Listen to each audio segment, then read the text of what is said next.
তবে সতর্ক করে দিচ্ছি, নিজেরা যদি কাদা ছোড়াছুড়ি করেন, মারামারি কাটাকাটি করেন, এই দেশ এবং জাতির। আপনাকে জিজ্ঞেস করতে চাই, আপনি কি বাংলাদেশের সেনাপ্রধান নাকি আপনি ভারতের সেনাপ্রধান? এদিকে সারা দেশে ভয়ঙ্কর পরিস্থিতির জন্য সেনাপ্রধান জাতির উদ্দেশ্যে কঠিন বার্তা দেন। চুরি, ডাকাতি, ধর্ষণ, চারদিক যেন ধ্বংসলীলায় মেতে উঠেছে। সেনাপ্রধানও ডক্টর ইউনূসের উপর কঠিন প্রভাব পড়ে। আমেরিকা এখন বাংলাদেশের উপর নজরদারি রাখছে। সেনাপ্রধান জনাব ওয়াকারুজ্জামান কিছু কথা বলেছেন কিছু সেনা সদস্যের একটা জমায়েতে, এবং তার বক্তব্যের মধ্যে এমন কিছু আছে যেটা দিয়ে তাকে কারো না কারো দালাল বানিয়ে দেওয়া যায়। Enough is enough. সেনাপ্রধান জেনারেল ওয়াকারুজ্জামান ঠিক এমনটাই মন্তব্য করেছেন, সতর্ক করে দিয়েছেন, হুঁশিয়ারি উচ্চারণ করেছেন, এবং একই সঙ্গে চারিদিকে খবর রটে গেছে, যে খবর শিহরণ জাগানোর মতো, যে খবর আতঙ্কিত হওয়ার মতো, সেই খবরই রটে গেছে চায়ের টেবিলে, আড্ডায়, সামাজিক যোগাযোগ মাধ্যমে। সেটা হচ্ছে সেনাবাহিনী ক্ষমতা নিতে যাচ্ছে, দেশে সেনা শাসন আসছে। এই খবরটা নিয়ে এত মাখামাখি অবস্থা কেন? এই বর্বরতা কোনো সেনা সদস্য করেনি, সম্পূর্ণটাই তদানীন্তন বিজিবি সদস্য দ্বারা সংঘটিত।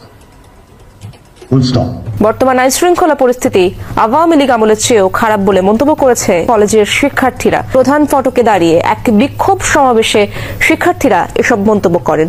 বলেন, রাতে তো নয়ই, দিনের বেলাতেও এখন কেউ নিরাপদ নয়। সারা দেশে লাগামহীন ধর্ষণের ঘটনায়ও প্রশাসন নির্বিকার। এই বর্তমান অস্থিতিশীল পরিস্থিতিতে সেনাবাহিনী কি চাইলে সামরিক আইন জারি করতে পারবে? বিশেষ করে বাংলাদেশের বর্তমান সেনাপ্রধান জেনারেল ওয়াকারুজ্জামান, তিনি কিন্তু শেখ হাসিনার আত্মীয়।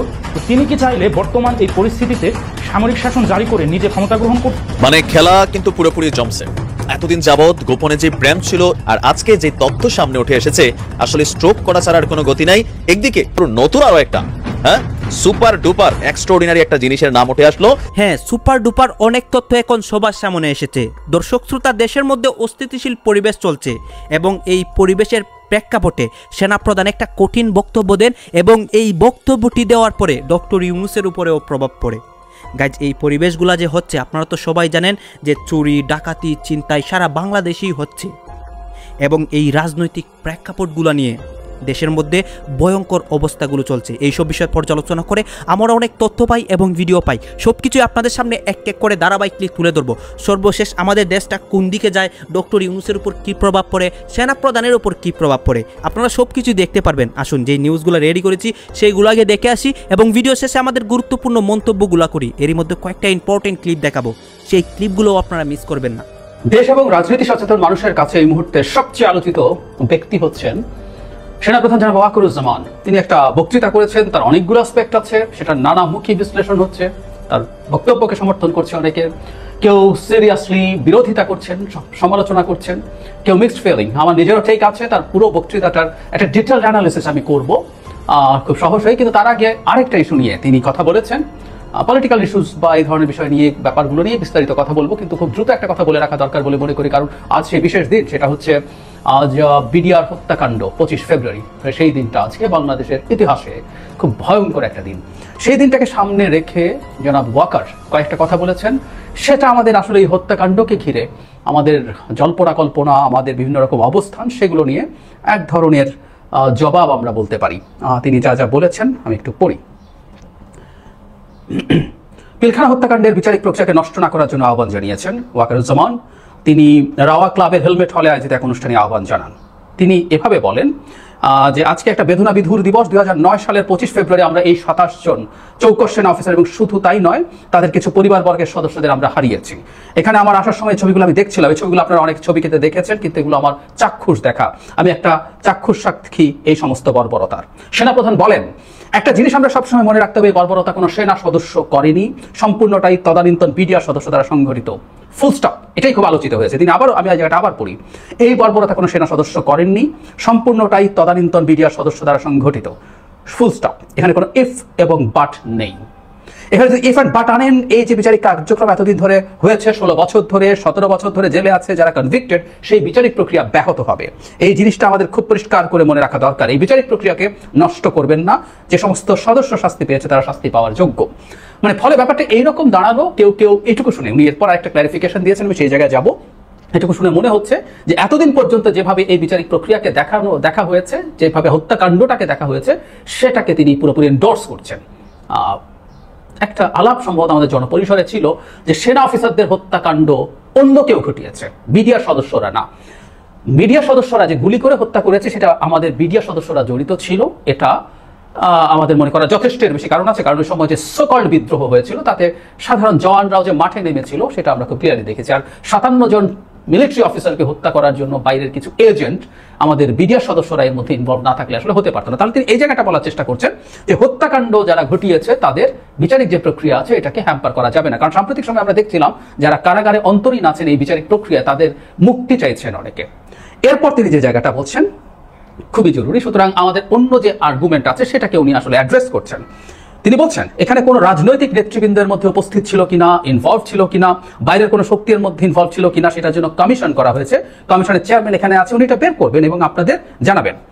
সেনাপ্রধান বলেন বটম লাইন হচ্ছে যে এই সমস্ত আমাদের এই চৌকস সেনা সদস্য যারা প্রাণ হারিয়েছেন তদানীন্তন বিডিআর সদস্যদের গুলিতে। আমরা নিজেরা এই সমস্ত জিনিসটি অনেকে ভিন্ন মত পোষণ করছি, কেউ কেউ এই জিনিসটাকে ভিন্ন খাতে প্রবাহিত করার চেষ্টা করছি, সেটা আমাদের জন্য মঙ্গলজনক হবে না। তার মানে রাজনৈতিক নেতৃত্বের মধ্যে থাকা, বিদেশি কোনো ইনভলভমেন্ট থাকা, উনি এটাকে কিন্তু ডিনাউন্স করছেন না, এটাকে নাকচ করছেন না, এটা আছে এবং এটার জন্য উনি কমিশন প্রধানের উপস্থিতিতেই বলছেন যে কমিশন প্রধান আমরা জানি সাবেক বিডিআর এর একজন মহাপরিচালকের নেতৃত্বে জেনারেল ফজলুর রহমান, তার নেতৃত্বে একটা কমিটি তৈরি করা হয়েছে, কমিশন তৈরি করা হয়েছে যারা এই হত্যাকাণ্ডের ওই জায়গাগুলো দেখবেন, এবং আমাদের সেনাপ্রধান সেটা কেউ রিনাউন্স করছেন না।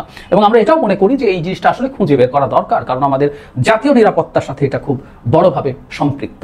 সুতরাং অ্যাপারেন্টলি মনে হবে যে এই কমিশন বা এই মানে অনেক জায়গায় হেডলাইন যেভাবে এসছে তাতে মনে হয় যে এর সাথে কোনো রকম কোনো অন্য ইনভলভমেন্টকে তিনি নাকচ করছেন না। তিনি আসলে নাকচ করছেন না, কিন্তু হত্যাকাণ্ডগুলো যে বিডিআর সদস্যরা ঘটিয়েছে তৎকালীন সেটাকে তিনি জোর দিয়েছেন এবং সেই বিচারিক প্রক্রিয়া যেভাবে চলছে সেটাকে চলতে দিতে হবে, এই ধরনের আর্গুমেন্ট তিনি করছেন এবং এটা আমার কাছে সঠিক বলেই মনে হয়। তবে এইটুকু সত্য, যেসব বিডিআর জওয়ান সে সময় এসব ক্ষেত্রে অ্যাকিউজড হয়েছেন তাদের মামলাগুলি একটু রিভিজিট করা দরকার বলে আমি মনে করি। শেখ হাসিনার সময় আদালত যেভাবে চলেছে, যা চলেছে, তাতে সত্যিকার অর্থে কোনো নিরপরাধ মানুষ ওখানে আটকা পড়ে গেছেন কিনা, তাকে অ্যাকিউজ করা হয়েছে কিনা, সেই ব্যাপারগুলো আসলে একটু দেখা দরকার আছে। আর শুধুমাত্র গুলি করাও না, আসলে বিদ্রোহ ইটসেলফ একটা ভয়ঙ্কর অপরাধ, সেই অপরাধগুলোও তলিয়ে দেখা দরকার। কারণ আমাদের ভবিষ্যতে আমাদের এই ধরনের বাহিনীগুলো শৃঙ্খলা রক্ষা করার জন্য বিচার ঠিকঠাক মতো হতে হবে। তাদের জীবনে অনেক ডিজাস্টার ঘটেছে, অনেকের জীবন খুব খারাপ পরিস্থিতির মধ্যে দিয়ে যাচ্ছে, কিন্তু সেটা যাতে বিচারিক প্রক্রিয়াটা ঠিকঠাক মতো চলে, সুতরাং একটু রিভিজিট করা দরকার আছে। কিন্তু এটা বলার সম্ভবত কোনো সুযোগ নেই যে বিডিআর জওয়ানরা কোনো হত্যাকাণ্ড ঘটায়নি, ওই সময় ওটা ঘটিয়েছে এবং তাদেরকে এর মধ্যে প্রভোক করা হয়েছে এবং সামহাও তারা এই প্রভোকেশনে ইনফ্লুয়েসড হয়েছেন, পাতা ফাঁদে পা দিয়েছেন, সেই পা দিয়ে এই ডিজাস্টার ঘটেছে। তো বিচারের জায়গাটা বিচারের মতো করে চলবে, একই সাথে কমিশন আরও কিছু ফাইন্ডিং খুঁজে আনবেন, তাতে রাজনৈতিক নেতৃবৃন্দ যাকে অ্যাকিউজ করা যায় তাদেরকেও আমরা বিচারের আওতায় আনবো এবং বিদেশি কোনো শক্তি কিভাবে ইনভলভ হয়েছে, কিভাবে কাজটা করেছে, এই জিনিসটা আমাদের করা জরুরি ভবিষ্যতে, যাতে আমরা আমাদের এই রাষ্ট্রটাকে নিরাপদ রাখতে পারি। আমরা খেয়াল করবো যখন একটা প্লেন ক্র্যাশ করে, প্রায় সব ক্ষেত্রে সব মানুষই মারা যায়, কিন্তু প্লেন ক্র্যাশটার ইনভেস্টিগেশন খুব সিরিয়াসলি করা হয়। আমি একটা প্রোগ্রাম দেখতাম এয়ার ক্র্যাশ ইনভেস্টিগেশন, আপনারা অনেকেই হয়তো দেখেছেন, ন্যাশনাল জিওগ্রাফিকে সম্ভবত দেখাতো রেগুলারলি। ইভেন সমুদ্রে যে প্লেনটা ক্র্যাশ করেছে তার প্রতিটা টুকরো খুঁজে বের করে আনার চেষ্টা করা হয় to find the reason of that accident. কারণ হচ্ছে একটা অ্যাক্সিডেন্ট যদি আমরা বুঝতে পারি তাহলে পরবর্তী ফ্লাইটগুলো, পরবর্তী প্লেনের ডিজাইনগুলো বা অন্যান্য ম্যানেজমেন্টগুলো আমরা ঠিক মতো করতে পারবো, যাতে এই ধরনের দুর্ঘটনা অ্যাভয়েড করা যায়। সুতরাং সেনাপ্রধান ওয়াকারুজ্জামান সাহেব একটা গরম বক্তব্য রাখছেন, হ্যাঁ, বিপ্লবী বক্তব্য আমি মনে করি। আমার কাছে মনে হয়েছে যে বিপ্লবী, তবে 2-3 বার শুনলাম পুরো বক্তব্যটা, কানটা দিয়ে শুনতেছিলাম কিন্তু তাকাইছিলাম ওনার চেহারার দিকে। উনি অনেক রাগ সংবরণ করছেন, হ্যাঁ, মানে কথা বলতে বলতে না একটু উত্তেজিত হয়ে যাচ্ছিল, তখন বুঝতে পারছে যে না, কন্ট্রোল করতে হবে, কন্ট্রোল। সামনে মিডিয়া, আবার নিজেকে কন্ট্রোল করছে। যে কথাগুলা বলছে এই কথাগুলা উনি ধৈর্য সহকারে শুনতে বলছে প্রথম, যে আপনারা শুনেন, আপনাদের উপকার হবে, আসলে উপকার হবে যদি এই কথাগুলো আমরা শুনি। আর না শুনলে কি হবে? অপকার। কি অপকার হইতে পারে? হ্যাঁ, সেনা শাসন আসতে পারে, এই তো নাকি? আর কি হবে? সেনা শাসন আসবে। কিন্তু সেনা শাসন আসাটা কি ঠিক হবে? ঠিক হবে না। কিন্তু বর্তমান যে পরিস্থিতি, হায় মনে হইতেছে কি জানেন, চোর ডাকাইতের দেশ তো। ফেসবুকে যান, ইউটিউবে যান, দেখবেন সব জায়গা খালি চোর আর ডাকাইত। এই দেশে যে এত চোর ডাকাইত এটা আগে জানতাম না, আগে জানতাম না। এই 7 মাসের অভাবে বুঝছেন সবাই চোর ডাকাইত হয়ে গেছে, সবাই চোর ডাকাইত হয়ে গেছে। আর এই 7 মাস কিন্তু ধৈর্য সহকারে ওয়াকারুজ্জামান সাহেব সব ফলো করতেছিল এবং ওনার বক্তব্যের মধ্যে সব উঠে আসছে। উনি খুব সোজাভাবে বলছে, যে জায়গাটা উনি আঙুল তুলছিল ওই জায়গাটা কিন্তু উনি বলছিল এনাফ ইজ এনাফ, এখানে ফুল স্টপ দেন, হ্যাঁ এখানে ফুল স্টপ দেন। আসলে ফুল স্টপ দেওয়া উচিত, অতিরিক্ত হয়ে গেছে তো, অতিরিক্ত। কেউ তো কাউরে মানতেছে না, কে শুনে কার কথা। সবাই বুঝছেন দেশপ্রেমিক, সবাই দেশপ্রেমিক, কিন্তু কেউ জুলাই আগস্টের দিনগুলা মনে করে না, সব ভুলে গেছে।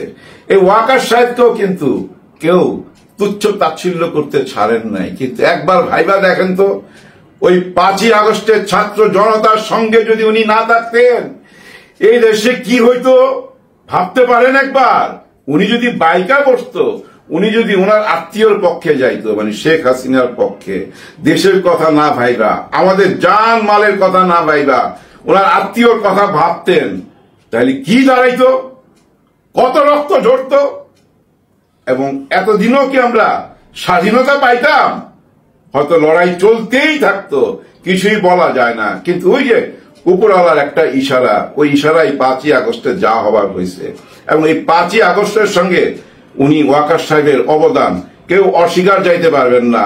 অনেকে দেখি অনেক কথা বইলা ফেলায়, যেটা উনি উল্লেখ করছে ওনার ভাষণে, যে বলছে যে সেনাবাহিনীকে এভাবে আক্রমণ করবেন না, আক্রমণ করবেন না, সমালোচনা করেন, পরামর্শ দেন, আমরা আপনাদের সঙ্গেই তো আছি, আপনাদের জন্যই তো আমরা। এবং সেটা তো প্রমাণও করছে উনি 5ই আগস্টে।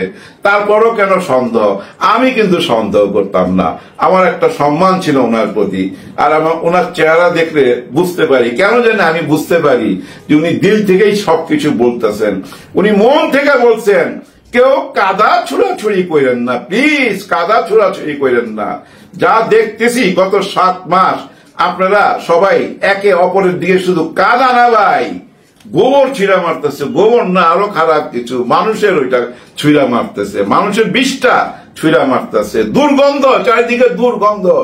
অথচ দেখেন 5ই আগস্টের আগে সবাই কিন্তু এক জায়গায় ছিল, সবাই এক জায়গায় ছিল বলেই, বিরাট একটা ঐক্য ছিল বলেই কিন্তু ছাত্র জনতা সফল হয়েছিল, আমাদেরকে একটা স্বাধীনতা এনে দিতে পারছে। হ্যাঁ ভাই, আমরা মুক্তি পাইছি ভাই, আমরা বন্দী ছিলাম, সবাই বন্দী ছিলাম।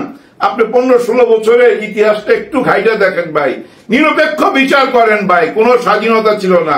এই যে আজকে যেভাবে কথা বলতেছি, এই কথা কি কেউ বলতে পারতো?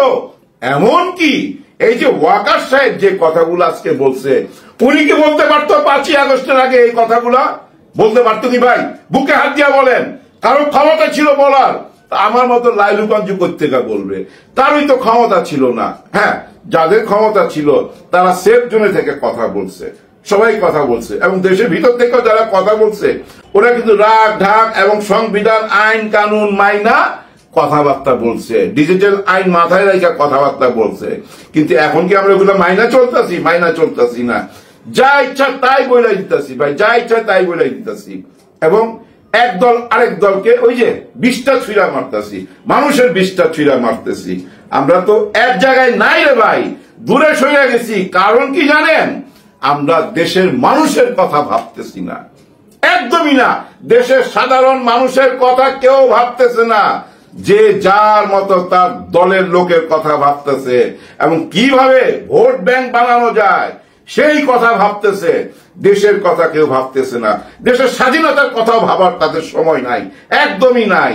দেখেন ওয়াকার সাহেব কিন্তু বারবার বলছে, আপনারা যদি নিজেদের মধ্যে হানাহানি করেন তাহলে এই দেশের স্বাধীনতা হুমকির মুখে। হ্যাঁ, স্বাধীনতা হুমকির মুখে। একটু বুঝার চেষ্টা করেন, আমরা কোত্থেকে মুক্তি পাইছি?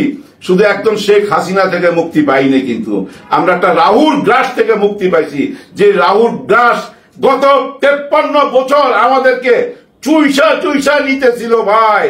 ইস্ট পাকিস্তান যে চুষতেছিল ওয়েস্ট পাকিস্তান, যার জন্য তাদের সঙ্গে আমরা লড়াই কইরা এদেশ স্বাধীন করছি, হ্যাঁ এদেশ স্বাধীন করছি, কিন্তু ভিতরে ভিতরে যারা চুষতেছিল আমরা দেখতেছি, বুঝতেছি, বলতে পারতাম না, কারণ ওই যে আয়না ঘরের ভয়, গুমের ভয়, আমরা বলতে পারতাম না, কেউ মুখ খুলতে পারতাম না।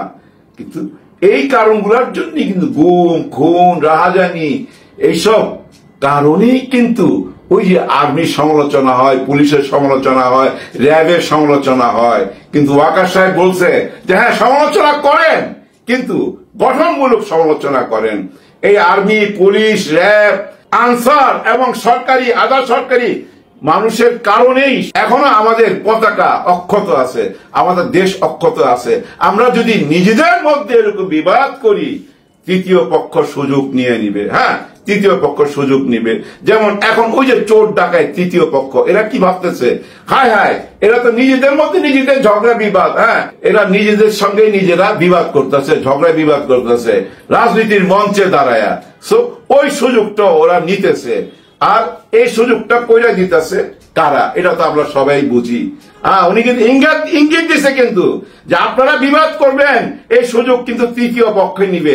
তৃতীয় পক্ষকে আমরা তো জানি, যাদের হাতে প্রচুর টাকা পয়সা আছে, ধন দৌলত আছে, তারা তো চাইবেই ভাই একটা অরাজকতা সৃষ্টি করতে। দেখেন ওয়াকার সাহেব কিন্তু বলছিল 18 মাস পর নির্বাচন, 18 মাস যাবার আগেই কিন্তু নির্বাচন হচ্ছে, হ্যাঁ এই 18 মাস পুরো হওয়ার আগেই কিন্তু ডিসেম্বরে নির্বাচনের ইঙ্গিত দিছে। তার মানে উনি যেটা প্রথম দিন বলছিলেন, বিদেশি কোন একটা পত্রিকায় ইন্টারভিউতে উনি বলছিলেন যে 18 মাসের মধ্যে নির্বাচন হইতে পারে, তখন সরকার পক্ষে থেকে বলছিল যেটা ওনার কথা, সরকার তো বলে নাই, আমরা এখন ওই ডিসিশন দেই নাই। কিন্তু শেষ পর্যন্ত কিন্তু ওয়াকার সাহেবের কথাই ঠিক হইল। উনি কিন্তু একটা সুন্দর দেশের স্বপ্ন দেখতেছে, আমাদেরও দেখা উচিত। আমরা এখন যেটা শুরু করছি ভাই, ওই যে দেশের কথা কেউ ভাবতেছি না, দেশের জনগণের কথা কেউ ভাবতেছি না, সবাই দলের কথা ভাবতেছি, আর ওই নির্বাচন করতেছি। এই উপদেষ্টা সরকার আসার 1 মাসের মধ্যেই কিন্তু বলা হয়ে গেছিল 18 মাসের মধ্যে নির্বাচন, কিন্তু ওই একই জায়গায় ওই লেবু চিপতে চিপতে তিতা কইরা ফেলাইছি। আর ওই তিতার কারণে উনি বলছেন যে 7 মাস সব কিছু ফলো করলাম, কিন্তু আর বরদাস্ত করব না। উনি সাবধান করছে, কিন্তু সাবধান করছে কাদের সাবধান করছে ভাই জানেন? রাজনীতির দলদের সাবধান করছে, সবাই সাবধান করছে। কারণ রাজনীতির দলের নেতারা যদি সাবধান হয়ে যায়, দেখবেন নিচে কর্মীরাও সাবধান হয়ে যাবে। বাংলায় একটা প্রবাদ আছে, ভূতের মুখে রাম নাম, অর্থাৎ ভূত যখন ঠেলায় পড়ে তখন রাম নাম করতে ভূতও কিন্তু বাধ্য হয়। বাংলাদেশের সেনাপ্রধান আজকে বাংলাদেশের উদ্দেশ্যে একটি ভাষণ দিয়েছেন, এবং ওই ভাষণটা যখন আমি শুনছিলাম, বিশ্বাস করুন প্রাচীনপন্থী সেই প্রবাদটার কথা আমার মনে পড়লো যে ভূতের মুখে রাম নাম, অর্থাৎ ঠেলায় পড়লে সেনাপ্রধানও যে রাম নাম জপ করতে বাধ্য হন, তা কিন্তু আজকে আন্তর্জাতিক বিভিন্ন মিডিয়া প্রচার করতে শুরু করলেন। আজকে সেনাপ্রধান কি বলেছেন, আমি এর সঙ্গে কিছু ভিডিও দেখাবো, সেনাপ্রধানের ভিডিও। তারপর আমি কিছু প্রশ্ন করতে চাই এই বাংলাদেশের সেনাপ্রধানকে। হঠাৎ করে কি এমন হলো তিনি হঠাৎ করে মোহাম্মদ ইউনূসের এই সরকারকে হুমকি বা হুঁশিয়ারি দিতে শুরু করলেন, একদম প্রকাশ্যে, কোনো রাগ ঢাক নেই। এবং তিনি প্রকাশ্যে বলছেন আমি সতর্ক করে দিচ্ছি সকলকে, পরে আবার বলবেন না আমি সতর্ক করিনি। I had enough for last 8 months, অর্থাৎ শেষ 8 মাসে আমি অনেক কিছু দেখেছি, অনেক কিছু সহ্য করেছি, তবে এবার আমি সতর্ক করে দিচ্ছি যে দেশের অবস্থা যদি আপনারা এরকম করেন তাহলে আমাকেই হয়তো কোনো গুরুত্বপূর্ণ ভূমিকা পালন করতে হবে। কে বলছেন? সেনাপ্রধান, যিনি শেষ 8 মাস ধরে কার্যত বাংলাদেশের এই ধ্বংসলীলার জন্য দায়ী, তিনি হঠাৎ করে এই কথাগুলো বলতে শুরু করেছেন। কারণটা কি? কিসের ভয়ে? হঠাৎ করে সেনাপ্রধান কি আত্ম উপলব্ধি করে জেগে উঠে বুঝতে শুরু করলেন যে তাদের সময়টা শেষ হয়ে গেছে?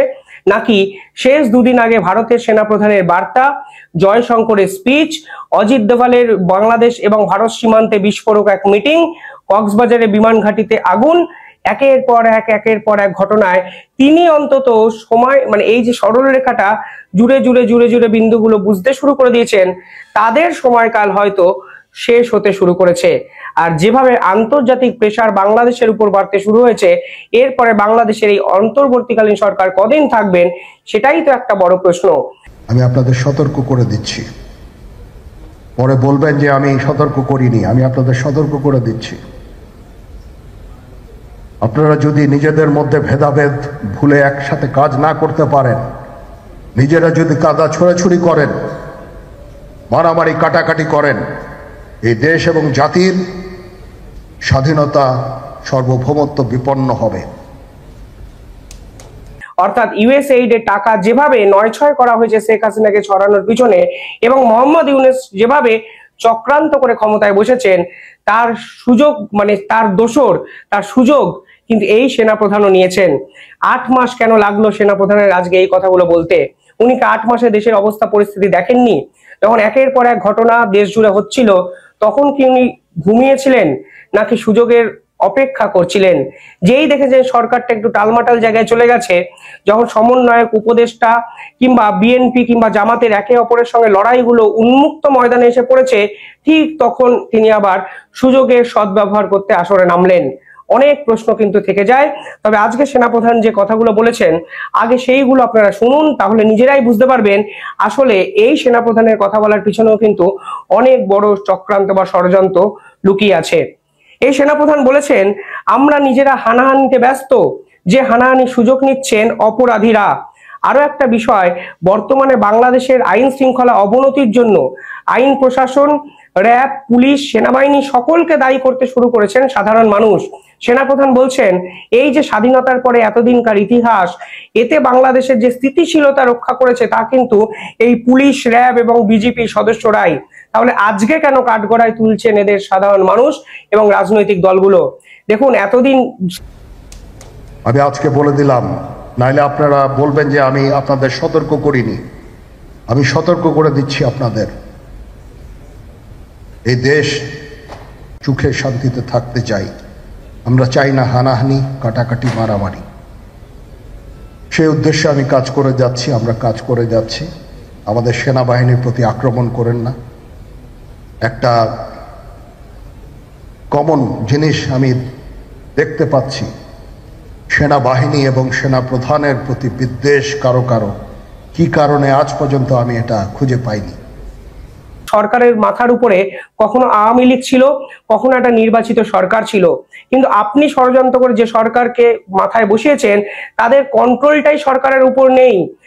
দেশ মোহাম্মদ ইউনূস চালাচ্ছেন, নাকি সমন্বয়করা চালাচ্ছেন, নাকি উপদেষ্টারা চালাচ্ছেন, নাকি ছাত্র নেতারা ডিকটেট করছেন, কিছুই বোঝা যাচ্ছে না। ফলে যা হওয়ার তাই হয়েছে।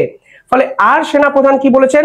সেনাপ্রধান বলেছেন, আমার নিজের কোনো আকাঙ্ক্ষা নেই, ফলে আমার কোনো এই ক্ষমতা দখলের কোনো ইচ্ছাই নেই। আমি শুধু জাতির উদ্দেশ্যে এই কথাগুলো বলছি, কারণ বাংলাদেশকে সর্বোচ্চ জায়গায় একটা নিয়ে যেতে তিনি উদ্গ্রীব। হঠাৎ করে 8 মাস পরে তিনি রিয়েলাইজ করলেন বাংলাদেশকে তিনি আন্তর্জাতিক ক্ষেত্রে এক সর্বোচ্চ আসনে নিয়ে যেতে চান। পুরো ব্যাপারটাই কি ফিসি ফিসি লাগছে? আপনাদের খুব হঠাৎ করে, আপনারাও কি বিশ্বাস করছেন 8 মাস ধরে সেনাপ্রধান কিছুই দেখেননি?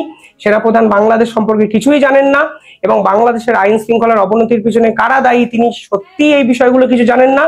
এটা কি হতে পারে? যে সরকার, সামরিক সরকার, যে সরকার সেনাবাহিনীর প্রত্যক্ষ মদতে ক্ষমতায় বসেছে, সেই সরকারের আপাত নিরীহ ব্যর্থতাগুলোর দায় এই সেনাপ্রধানের, এই সেনাবাহিনীর, এবং সর্বোপরি আজকে বাংলাদেশের এই দুরবস্থার জন্য এই সেনাপ্রধানও কিন্তু দায়ী। এটুকু কিন্তু মাথায় রাখবেন। যেহেতু আমরা একটা অরাজক পরিস্থিতির মধ্যে বিরাজ করছি, তারা খুব ভালোভাবেই জানে যে এই সময়ে যদি এই সমস্ত অপরাধ করা যায়, তাহলে এখান থেকে পরিত্রাণ পাওয়া সম্ভব। সেই কারণে এই অপরাধগুলো হচ্ছে। আমরা যদি সংগঠিত থাকি, একত্রিত থাকি, তাহলে অবশ্যই এটা সম্মিলিতভাবে মোকাবেলা করা সম্ভব হবে। আমি যদি ধরেও নিই সেনাপ্রধান কিছু জানেন না, তাহলেও তো প্রশ্ন করতে হয়, আপনি কিসের জন্য কানাডা সফরে কানাডার সঙ্গে জাস্টিন ট্রুডোর সঙ্গে মিটিং করতে গেছিলেন? কেন আপনি বাইডেনের সঙ্গে মিটিং করেছেন? আপনি দেশের কি? এবং জো বাইডেন কি বাংলাদেশের হত্যাকর্তা বিধাতা যে আপনি জো বাইডেনের সঙ্গে মিটিং করেছেন? আপনি কানাডা সফরে কেন গেছিলেন? আজ অব্দি কোনো দেশের সেনাবাহিনীর সর্বোচ্চ পদে যিনি থাকেন, তিনি কানাডায় গিয়ে মিটিং করছেন, অথচ দেশের প্রধানমন্ত্রী বা সর্বোচ্চ যে উপদেষ্টা তিনি মোহাম্মদ ইউনূস। এটা তো ভাই বিশ্বাস করা যায় না। অর্থাৎ এই ইউএসএইড এর টাকা আসলে আপনাদের এই সেনাবাহিনীর একাধিক কর্তারাও কিন্তু জড়িত আছে এবং এই সেনাবাহিনীর কর্তারা মিলেও কিন্তু শেখ হাসিনা বিরোধী ষড়যন্ত্রে বৃহত্তর একটা অংশ নিয়েছেন।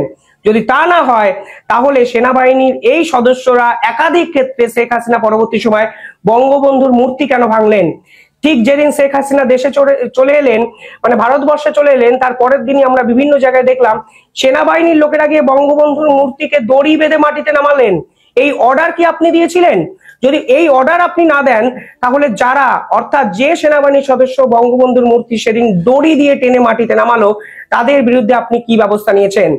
আজকে আপনি এসে বলছেন আইন শৃঙ্খলার পরিস্থিতি রক্ষা করার জন্য আপনাদের এক হতে হবে, কিন্তু আপনি সেদিন কেন আইন শৃঙ্খলার হাতে, মানে পরিস্থিতি শক্ত হাতে থামাননি? সেদিন একটা ছেড়ে দিন, 1 মাসও হয়নি 32 নম্বর ধানমন্ডির বাড়ি ভেঙে চুরে গুড়িয়ে ফেলা হলো। আপনি কি দেশে ছিলেন না? আপনি দেখেননি? আপনাদের বিজেপি সদস্যরা ওই স্পটে গেল, তারপরেও ওই অরাজকতা, ওই ইতিহাসকে ধ্বংসকারী ওই আন্দোলনকে থামালো না কেন? আজকে আপনি বলছেন সকলকে এক হতে হবে, কিসের জন্য? আপনি তো দিনের পর দিন প্রশ্রয় দিয়ে গেছেন। অর্থাৎ শেখ হাসিনা যেদিন চলে গেছেন তার পরের দিন 6ই আগস্ট আপনার সেনাবাহিনীর সদস্যরা যেভাবে বঙ্গবন্ধুর মূর্তি ভেঙেছে, ঠিক একই রকম রেপ্লিকা 6 মাস পরে ছাত্ররা, উন্মুক্ত উদ্দাম জামাতপন্থী ছাত্ররা 32 নম্বর ধানমন্ডির বাড়ি বুলডোজার দিয়ে গুড়িয়ে আজকে ইতিহাসকে ধ্বংস করেছে। তারও দোষর কিন্তু আপনি সেনাপ্রধান।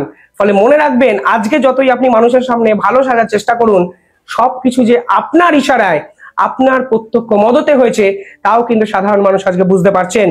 আপনি আজকে বলেছেন আপনার সেনাবাহিনীতে 2 লক্ষ পুলিশ আছে, মানে টোটাল আইন শৃঙ্খলা বাহিনীতে 2 লক্ষ পুলিশ আছে, 30,000 তার মধ্যে সৈন্য আপনার সঙ্গে আছে।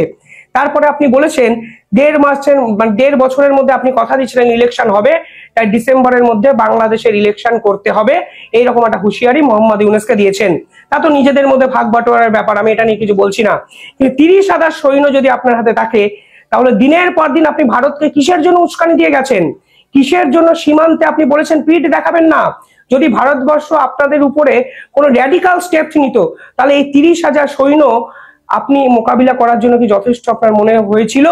হয়নি, কারণ আপনিও জানতেন সাধারণ মানুষের আবেগটি কোন দিকে, আর সাধারণ মানুষের আবেগ যেদিকে, আপনি সেই আবেগটাকে কাজে লাগিয়ে দিনের পর দিন ক্ষমতা বাঁচানোর চেষ্টা করেছেন।